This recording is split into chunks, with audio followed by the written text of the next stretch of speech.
유튜브를 통해 유통되는 가짜뉴스는 논란에도 불구하고 최근 더욱 기승을 부리고 있습니다. 허위 사실이지만 유튜브 측은 적극적으로 제재하지 않고 있고, 그렇다고 정부가 나설 경우 표현의 자유가 위축될 우려도 있죠. 어떻게 접근을 해야 할까요? 이필희 기자의 보도입니다. 유튜브의 한 동영상. 지난 9월 평양을 방문한 문재인 대통령이 공항에서 건강 이상 징후를 보였다고 주장합니다. 김정은이가 문재인 팔을 잡습니다. 그런데도 불구하고 말이죠. 문재인은 고집을 합니다. 자꾸 입구 쪽으로 바라봐야 된다. 단편적인 사진들을 나열하면서 가상의 이야기를 만들어가고 있는데 이런 동영상에도 광고가 붙습니다. 주요 대기업은 물론 정부 기관의 광고까지 나옵니다.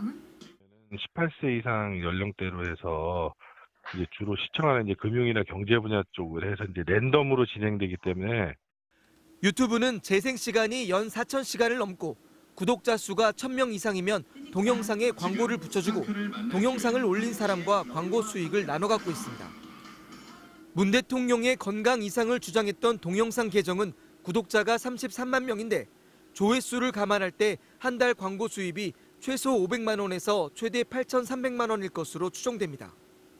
허위 사실에 근거한 내용들이 많음에도 구독자 수가 많고 조회수가 높은 이유는 보고 싶은 것만 보고 믿고 싶은 것만 믿는 이른바 확증 편향이 강한 시청자들이 많기 때문입니다. 본인이 따르고 있는 이데올로기나 생각이나 가치관과 맞는 또는 그걸 더 강화시켜줄 수 있는 그런 정보를 찾게 되는 거죠, 결국은. 결국 허위 사실을 다룬 내용이라도 사람들이 많이 찾아와 보기만 한다면 동영상을 올린 사람과 유튜브가 돈을 벌 수 있는 구조인 겁니다. 광고주들로부터 기업주로부터 훨씬 많은 광고 수익을 거둘 수 있기 때문에 그걸 즐기고 있다, 노리고 있다라고 강력히 비난하지 않을 수 없고. 하지만 유튜브에서는 허위 사실을 다루더라도 등록 언론사가 아니라면 제재 대상이 될 수 없습니다. 또 1인 미디어를 정부가 나서 제재할 경우 표현의 자유가 위축될 우려도 있습니다. 이러다 보니 유튜브는 허위 사실을 담고 있는 동영상 104개를 삭제해달라는 여당의 요구를 자체 가이드라인을 위반하지 않았다며 거절했습니다.